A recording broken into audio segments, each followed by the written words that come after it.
What is up, Waffle Gang? I do hope you are well. My name is Mark, and today we're checking out some revenge stories. If you are new here, please consider hitting that like, that subscribe, maybe that notification bell too. As I always say, it hugely helps out our channel, and I cannot express that enough. It truly does.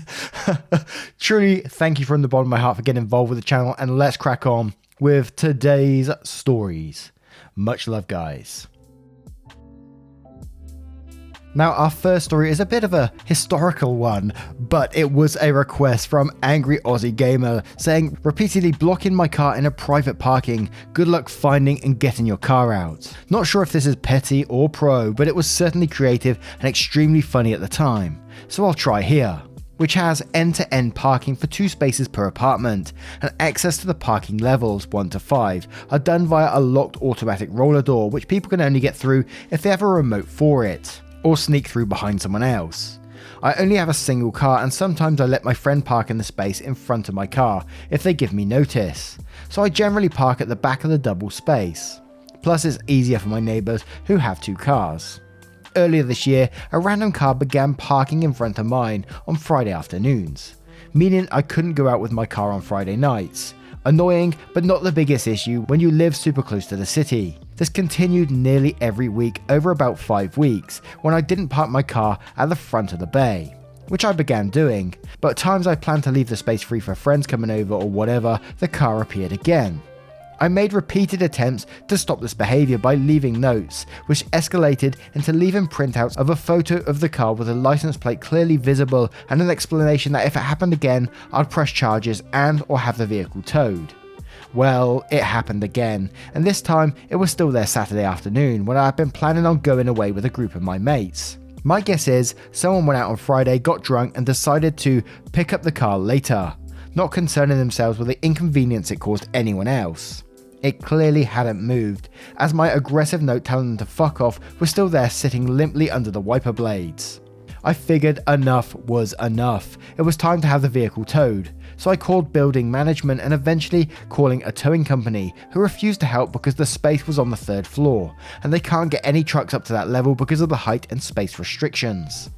Ordinarily, most people would be pretty much screwed at this point, and I will admit I briefly considered sitting on the hood of the car until the jackass came to pick it up, while sending my mates on their way without me. But they would have had to work out a new arrangement for transport, as one car wouldn't have cut it.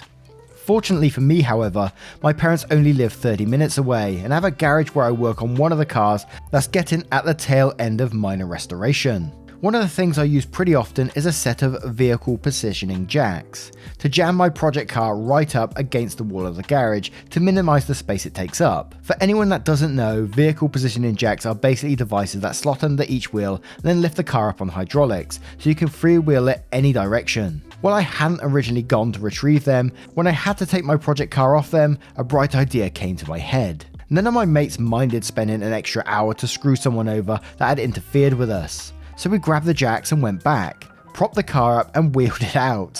6 guys can easily move around a small hatchback, so we pushed across the level slowly and carefully to an area where there isn't parking, but is a load supporting pillar with space enough for a car behind it, in a little section of the garage where it isn't lit, and is completely out of the way. Typically there's a guy on my level that parks a motorbike there, but he isn't meant to, and I doubted he minded. We dumped it between the pillar and the wall, with the nose pointing towards the wall. I took back my angry note, the jacks, and we left to enjoy our weekend. When he came back Monday afternoon, after the long weekend, the car was still there, which no real surprise considering there was only about a foot of space of movement between the pillar and car, and another foot or so between the car and the wall. From the fact that the front wheels had changed, we're guessing they did try to get it out, unsuccessfully. It eventually went later in the week, though I'm not exactly sure how they managed it. I never saw that car again. Info Edit 1, as requested, my shitty MS Paint graphic made in GIMP because of the way to break the mold, to explain the positioning, now with animations. For the record, I'm pretty sure we spun it around half a dozen times whilst moving it, because none of my mates had ever seen the ease of which vehicle positioning jacks could move cars around. I probably could have done it myself since I know how they tend to move, but the 2 novices could easily have done it extremely easily. Plus, there is something weirdly amusing about a dancing car as it slides in directions it was never meant to, and that you only see in car crash dashcam videos from Russia. Info edit 2. For anyone who doesn't understand how parking in my building works, it's like this. 2 car spaces per apartment, but 1 car goes in front of the other. Hope that clears up why I couldn't just move the car out and leave it where it is. Edit 3. I'm an Australian for anyone who missed my username. Edit 4. A few people have asked why I simply don't park in front of my spaces.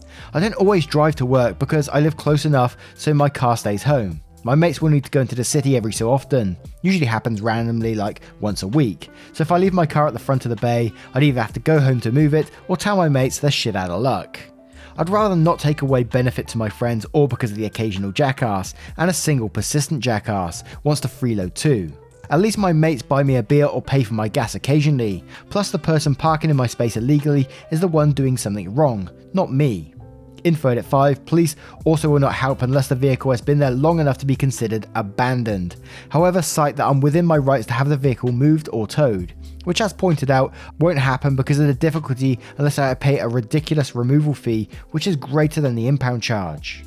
And we're going to start with a monocle dragon on that one saying, that's hilarious. I keep thinking of the Austin Powers parking thing with how you described where the car got moved. That was going through my head as well. The car just going backwards and forward till it eventually gets out and just completely ruined. And Silent Poison says, I'm just stuck thinking about the owner coming back with mates. I know I parked it here. Are you sure? Well, yeah, because the guy who's been leaving me notes not to park here is right there. Wait, you were told not to park here? Oh shit. I still want to know how long it took them to find the car. If they found it while looking around other spaces, whether they went calling impound lots. So many questions. And to Zenrik says, I had a person that liked to park in the road across the end of my driveway and block me in. I left notes, I marked the driveway with cones and blocked the entire driveway with a sawhorse. Nothing stopped this stranger. One day I was sick of it. I took some freezer burned fish, tossed it in a Tupperware container and left it outside my back door. The next weekend the car was back. I took my blender outside and mixed up my rancid fish with some hot water and poured the slurry into every crack I could find on that car. They never parked there again. Notes, I was 21, immature and angry. I've grown as a person. I've grown as a person since then. And Chris at BRL88 says, old neighbours kept parking in my driveway after I bought the house.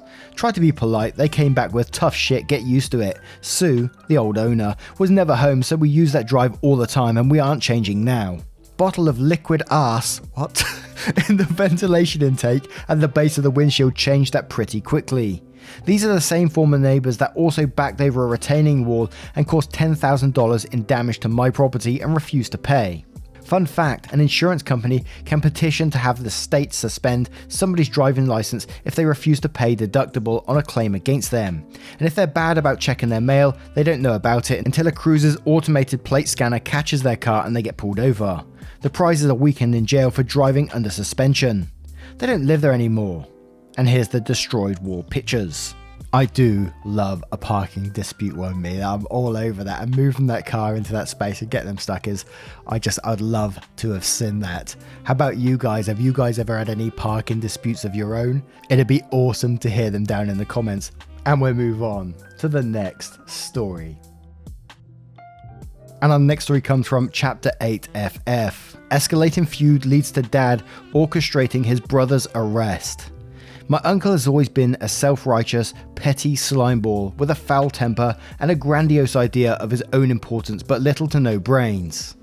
My dad always just took it and tried to keep the peace because family is so important to him. This is the story of how my uncle finally pushed my dad too far and ended up getting arrested for his trouble. It is pretty long since it covers several months of a feud between them. As background, my dad and uncle are neighbours in a rural community of 600-ish people.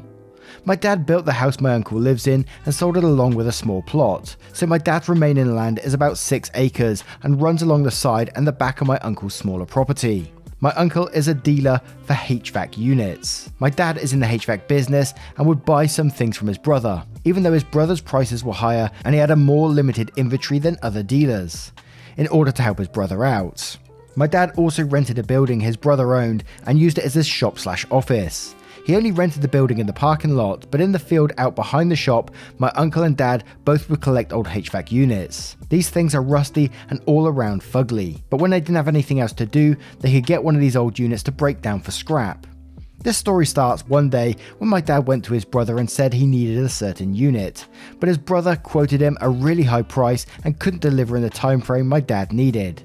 So my dad called up another dealer he works with, and that guy had a unit on hand to give him for a much lower price. A no-brainer. My uncle found out about this somehow. Dudes in the HVAC business are all apparently like gossipy teenage girls, and confronted my dad, basically giving him an ultimatum that if my dad wouldn't commit to buying 100% of his units from my uncle, then my uncle wouldn't sell him anything. I already told you, my uncle is an idiot. So my dad didn't say anything to his brother, but he took him at his word and stopped buying anything from him. A month or so later, my uncle showed up at my dad's shop and confronted him again, wanting to know why my dad hadn't ordered anything from him that month. When my dad told him why, my uncle exploded. They apparently had a screaming match, and in the end my uncle announced that my dad was no longer his brother, and they were no longer doing business together, and my dad was evicted from the shop. I will note that legally my dad was not evicted because evicting him would have required a legal notice, a certain period of time, etc. But my dad was over it, so he said fine and began converting the barn at his house into his new shop. So my uncle, who apparently had thought my dad would not call his bluff, showed back up at the shop a few days later and informed my dad that he also has to move all the old HVAC units scattered around in the field behind the property, or he'd sue my dad for the cost of removal. Now this too probably had no legal power, since my dad's lease was only on the building, not the field, and my uncle contributed to and used the old units as communal property. But when my dad is pissed off, he is really pissed off, so he agreed to move the old units. He took his tractor over and loaded each one onto his flatbed trailer, drove out behind his barn, and painstakingly arranged hundreds of rust bucket fugly old HVAC units an inch or two off the property line at the back of my uncle's house. Note that my dad could not see these things from his house due to the way his property is set up, but my uncle had a HD view of them in his backyard. My uncle started being even more of a creep than usual and was always spying on my dad's house. So my dad decided to build a privacy fence down the side of his property that runs along my uncle's property, but not the back of the property where the HVAC units are. The fence guys arrived and worked for a few hours before my uncle came screeching into his driveway and exploded out of his truck, already screaming because these poor fence guys had laid posts or tools or whatever temporarily on his side of the property line as they were building the fence. My uncle called the police, who basically told the fence guys, "Okay dudes, just don't put anything on this crazy man's property," and left. The next day, apparently someone left a hammer across the property line, so here comes my uncle screaming at them again. He called the police again, but by the time they got there, the guy had already moved his hammer, so the police were just annoyed by this point, but could only warn them not to do it again. Later that afternoon, my uncle called the police a third time. I kid you not. This time he wanted to report that my dad had stolen a backhoe from him, like one that attaches to the back of a tractor. One that, again, I kid you not, my uncle had given to my dad 2 whole years prior because my uncle didn't even have a tractor big enough to attach the thing to. The cop was not amused when this story came to light, and since it was the same cop who'd been there earlier in the day, she was beyond annoyed at that point. My dad helpfully said, "Come get the backhoe if you want it," knowing full well my uncle had no way of picking the thing up or haul it even a few feet to his own yard. My uncle replied that my dad was just trying to trap him and he would say he was trespassing if my uncle came onto his land, even though the cop was standing right there when my dad offered, and by the way, this conversation was taking place in my dad's driveway. He then said he wanted to file a complaint with the police that basically amounts to a restraining order against my dad. It isn't a restraining order because it isn't issued by a judge, but the cops treat it that way. It's for habitual trespassers. Annoyed cop helpfully informed my dad that this would mean that even if my uncle texted or emailed him and invited him to come over to his house to discuss things, even if that my dad had written proof he'd been invited, if my uncle called the cops or even took a picture of my dad on his property, he could potentially get arrested for trespassing. My dad said he wanted to file one against his brother too. The pro-revenge part of the story is now upon us. My dad knew full well that his brother had no real clue where the property lines were and was not going to dig up his survey to check. He only knew where the lines were because my dad knows exactly where they are and maintains wooden stobs in the ground periodically along his property lines. So when his brother was away for a few days, my dad moved all the old HVAC units along the property line over further onto his own property by a few feet and moved the stobs back to the same distance. But so basically it looked the same as it did before, except it looked like the property line was a few feet further back than it actually is. He then placed some random piece of scrap across the fake property line. Still on his own property, but it looked like it was across the property line if all you had to go by were the incorrectly placed stobs. Set up a few game cameras aimed at the line and waited. Sure enough, his dumbass brother came storming out of his house as soon as he noticed the scrap on his side of the property line. Crossed the real property line to get a good look at the scrap and called the police. My dad was waiting for them with his survey showing where the actual property line is, a copy of the report a annoyed cop had given him, and a game camera footage of his brother clearly trespassing on his land. And it was my uncle who got arrested. The only way as revenge for all the trouble and heartache his brother caused could possibly been any sweeter would it have been were an annoyed cop who showed up at the scene and arrested my uncle. But alas, he had to make do with someone he and his brother had gone to high school with, which worked out since it was especially embarrassing for my uncle to be arrested by someone he knew well, and who could make sure everyone else in town knew. Edited to add, nothing really came of my uncle's arrest, or at least not that my dad has heard about, and he'd hear about it since it's a town of like 600-ish people. But it was enough for my uncle to just get put in handcuffs, spend the night in jail, and have people know about it. Because my uncle hasn't caused any more trouble for my dad, other than generally existing when my dad occasionally has to see his truck drive by. My uncle is also now in a business dispute with his wife's sister and his brother-in-law, so presumably he is trying to take his anger out on another target who hasn't already beaten him. And also, who is an older and much larger brother who has been perfectly willing to beat his ass all over their lives whenever it's developed into physical disputes. My uncle, aunt, cousin, and my cousin's wife all unfriended me on social media, so I only know what's going on with them via small town gossip nowadays. My sister was driving down the road recently, saw my uncle in his yard and waved at him. He turned away like he didn't know her. None of us got an announcement when my cousin's wife had her baby recently, so I think the end of the story is just that we are all dead to my uncle and his family, but he is too afraid to do anything besides pretend we all don't exist. And there was one comment in below and it said, it reminds me of the Tiger King story. Like a Netflix drama. And that's the way I'm seeing this one. It feels like there's going to be more happening soon. So we will be watching this space for more. And our next story is from Board BSEE. Project Skunk, an engineer's tale. Okay, originally this was posted over in r/RBI, but they suggested a longer version would go well here. So here goes, I hope you enjoy it. Decades ago, I worked the worst crap job of my life as a software engineer, writing code for an OBD2 car code scanner at a completely dysfunctional business I'm not going to name, but I'll drop a hint and say all their products are all orange. It was right after 9/11, I was laid off and jobs were nearly impossible to find. But I managed to land one there and out of desperation I took the job. And there I met probably the best friend I ever made at work. I'll call him Agent S. Agent S was a coder's coder, a really laid back guy and all around good egg. Imagine if the dude could code, you'd pretty much have Agent S. We have many wonderful overlong lunches working there. And I needed the calm he taught me, because the place was nuts. All the departments poisonously hated each other. The head of engineering was a paranoid Russian Tsar, rampant abuse, theft, the works, a total madhouse. But eventually everyone has their limit and Agent S has put in his 2 weeks notice. Just to let you know how nice he was the only person that quit that wasn't escorted to his car immediately by an armed guard, which was standard procedure. He was permitted to put in his last 2 weeks, so imagine my surprise when Agent S said, I want some payback before I go. Maybe a few days earlier, the paranoid Tsar of engineering gave us this odd missive. When you leave your desk for any reason, you have to take your papers on your desk and lock them in your desk.